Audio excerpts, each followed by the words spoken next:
Hello folks, it's Bugsy here. Let's have a little talk about one of my old fanfics I used to write. Well, okay. Because I've been thinking about bringing this one back along with my other entourage of fan series that I never really released on the fanfics.net because back then I was kind of afraid that they'd be kind of ridiculed because they are kind of me self-inserting myself in the universe. But really, when I remembered what they were, yeah, they are self-insertion fanfics, but still, it's still good. Well, they do have potential. So, I keep looking at Dragon Ball Online and Revelations. Whenever they get done with that, I'm gonna insert old argoss kuro in there. Yep. Way back when I started writing, I made Super Bugsy Z, which is basically just it's basically its own story inside the Dragon Ball Z universe, probably taking place after Majin Buu. Because really, before I saw GT, I thought that'd be in, so that'd be a great way for me to just kind of go play around with some of this stuff. But it really just follows the story of. Excuse me, folks, I have to do something. Now, where was I? Oh yeah, I was talking about argoss kuro. Basically, while I was, that became Kurosaki a little bit later on, but a little bit later and far down the line. But I like to just sit back and talk about that fanfic. Because I made a lot. I made the Tenchi one, which was really didn't have anything to do with Tenchi. Even though it was kind of set after a few minutes, not a day, a few minutes after, remember when it ends and Susanna screaming, everybody go, it's time for breakfast, come on, go. That's said after that. But like I said, Super Bugsy Z was set after the Buu Saga. And this was way before After Future was a thing that was talked about on the internet. Before X-Core, whatever his name was, before Epsilon really was even a thing. I made my own villains. There was the Ultimate and Negative Bugsy, and really it was just I tried to make a little bit of Dragon Ball Z, but it was more like my other fanfic of another superhero thing I did. Again, a lot more formulaic and stuff. It was more of a big old crossover than anything. But I'm thinking of rewriting it again, more like Dragon Ball Z, and with DBO R coming out I don't know when, but it's coming out, and basically what that storyline is you take missions from Time Patrol Trunks, and I think the best part of that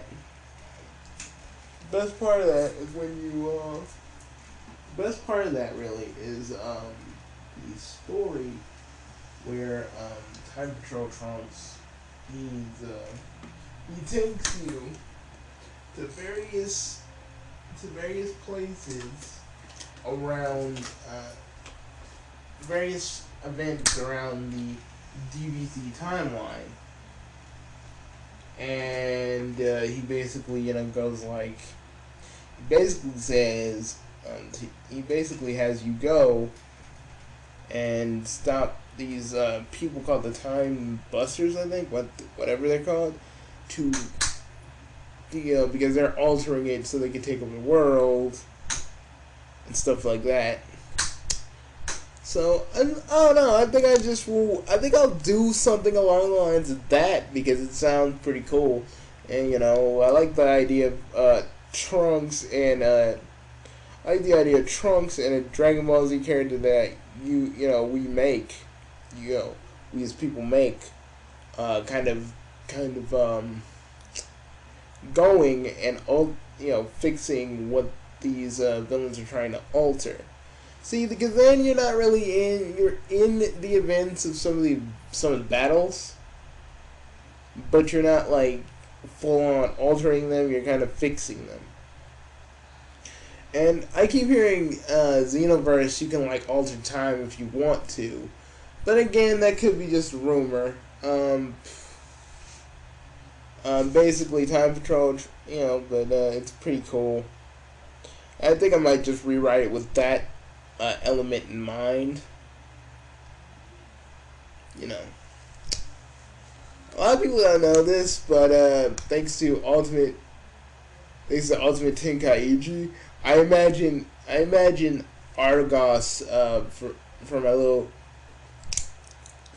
established Dragon Ball Z canon to have like this British voice. I don't know. Like I always like picture that version of him with a British voice now, thanks to Ultimate Tenkaichi. I thought he'd have my voice, but then I just started to think a British voice would be actually pretty cool. And that's what kind of went into the Professor What. Even though I made classic versions of the Professor long before I even knew what the Doctor even was. I thought these things were my ideas, but actually they weren't. Because someone thought of before. Anyways, so yeah, I really do like that. And Xenoverse really does look good. I mean, from what I'm seeing of it, I'm not judging it. I'm just saying it looks good. Looks like it has a lot of promise. I played a little Battle of Z, and yeah, I mean, Battle of Z does have its problems. Pretty glaring ones, like you can't really make combos. You just kind of like hit. You just hit circle and triangle and just kind of go with it. I mean, they focus way too much. Like I said, they focus way too much on making the game look pretty, and in the combat again is like just something that needs to be desired. I mean, I did like freaking Ultimate Tenkaichi for what it was trying to do, but for the most part, they just made a game that kind of looks pretty and nothing else. I mean, I want a game that looks good, but I do want a game that I can play, and it just, I feel good about playing it, But really, see, this version of the Argoss character is like Arion, Planet Vegeta. He's like one of the other Saiyan survivors that got out of the planet. Because he was the one, he was one of the guys. He was one of the only Saiyans at that bar that actually believed that Bardock was telling the truth, because he'd seen what Frieza was planning beforehand, and he tried to, he knew he couldn't fight Frieza because he knew what Frieza was actually capable of. He's seen him destroy a planet with the Death Ball. Now, he never really told Bardock this because he just thought he assumed it. They knew that. Since he knows the future, he knows that. So Argoss, knowing that the planet was going to explode anyway, before Frieza even did anything, he fled. But Frieza's soldiers wanted to know where he was going, so they followed him off to a planet. They followed him to a planet. It was a deserted planet, kind of a desert place And they wondered where was he going, and he said, "I know what Frieza's planning to do with my people. He's planning to kill them all. And I know this, so I left. Hopefully, if any of the other Saiyans know this, they would leave too. But I know they all laughed at Bardock when he said that Frieza was going to destroy the planet." And you guys are probably wondering, like, how does Argoss know all this? It's because he actually seen Frieza actually destroy a whole entire planet. He's seen Frieza do this, and now all he wants to really do is just to get the out of there, because he knows he ain't strong enough to beat Frieza on his own. He knows that the freaking Saiyans are not even gonna. He knows that all the Saiyans are pretty much loyal to Frieza, so they weren't gonna believe anything that Bardock or Argoss were gonna say anyway. So he left. He beat Frieza's men.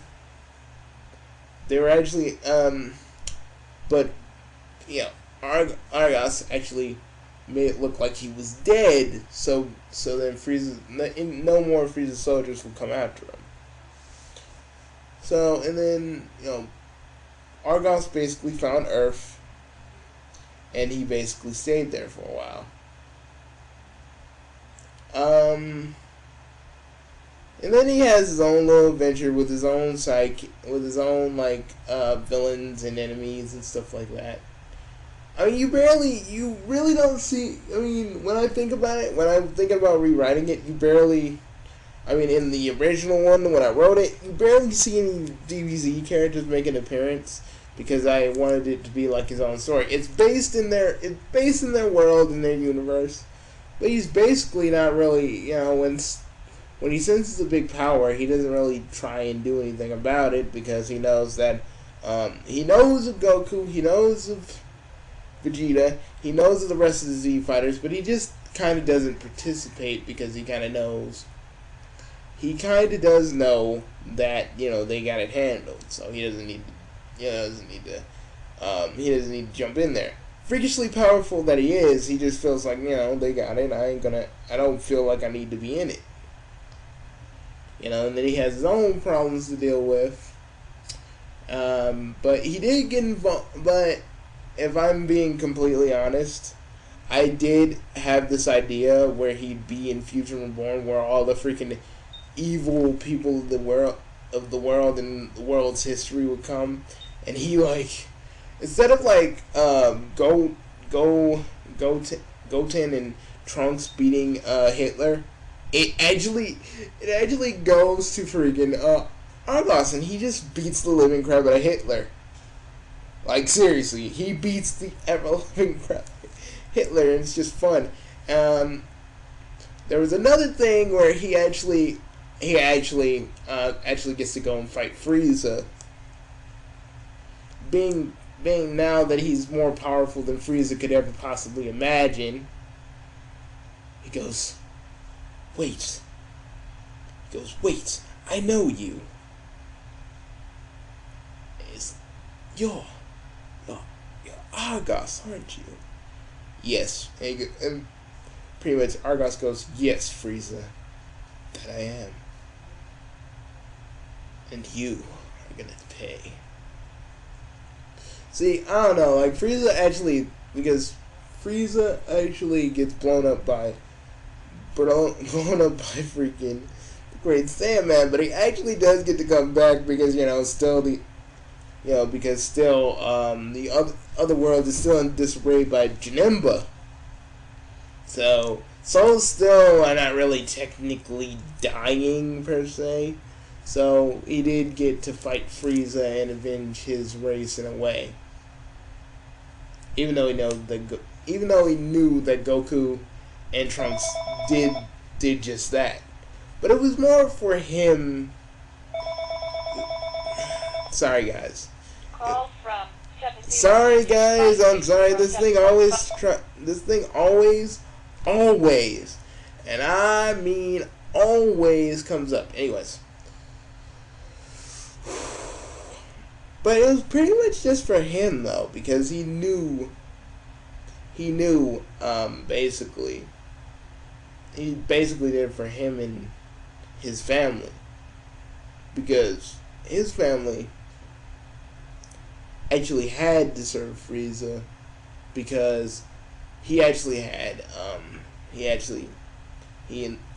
Frieza basically enslaved his family, but mostly his other brother, his brother Zan. Yeah, he killed him right in front of him. So basically, that's how that happened. So it's basically just to avenge, Zan. So he got to beat Frieza, and the Ginyu Force. Oh, I didn't even write this, but I do remember when I was kind of in the process of writing it, he does beat the living crap out of the Ginyu Force and calls them he doesn't call them gay, he just calls them fruity. Like, seriously, I know freaking common writers that make those poses look manly. You guys just freaking make everything look fruity. It's like, how dare you, and then freaking because they're not as strong as they were, Argoss just beats the living crap out of them, and he just goes, "See what I tell you, fruity."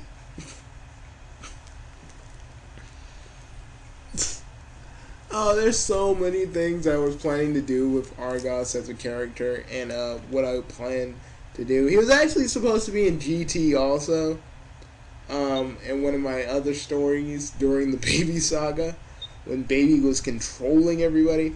See, but the thing is, Bugsy knew about Baby and the Tuffles because there were history books about it. So when Baby was actually trying to get everybody, he couldn't control Argoss, really. He locked him up, though, to be quite honest, because he knew, like, seriously, he was overpowered by a lot of people. Argoss doesn't kill people unless he has a reason to.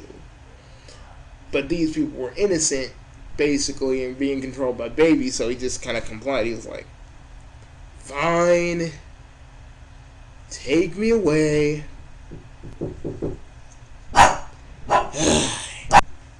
Oh, but anyways, he threw up his hands and said, "I give up." Like, they beat him, but he was like, "I give up." He wasn't even trying to put up a fight because he knew that these people were innocent. He knew that they were being controlled by Baby. But the thing is about, like, don't say, I know some of you are going to be like, how did he know? How did he get out of Baby's mind control? Because he perfected something, because one of his villains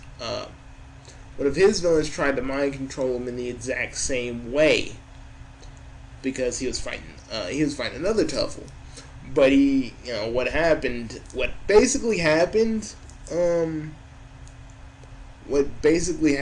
was he just figured out a way to not be controlled in that way anymore. It was a thing of intense meditation that he called the Kamizaku,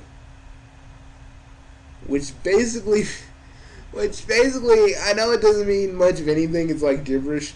But what it does is it kind of stops him from being mind controlled by spores and whatnot, or hypnotic suggestion. So he actually came up to Baby Vegeta, and he's like, Baby goes, "This seems like Vegeta knows who you are." I really can't do Baby's voice, so sorry. It's like, "Vegeta knows who you are. Who are you?" I'm Argoss, second prince of planet Vegeta, second prince of a dying planet known as Planet Vegeta. But I bet you already know that, you Tuffle. I ain't saying my people weren't wrong for killing your people. I'm not saying they weren't even I'm not saying they were even in the right for doing it. But what you're doing here is even worse than what we tried to do. And whether you acknowledge that or not, is what you need to decide. Like, the thing is with Argoss, he likes to try and make people see what they're doing is wrong, but Baby ain't having any of it, and he just basically takes him away. But while Goku was fighting Baby, he was able to get out and try and help some people. But I think I'll end this here because I think that's about it for right now. I have a lot of stories I never really written, but I still remember because I wrote a little bit of it. So I'll talk to you all later.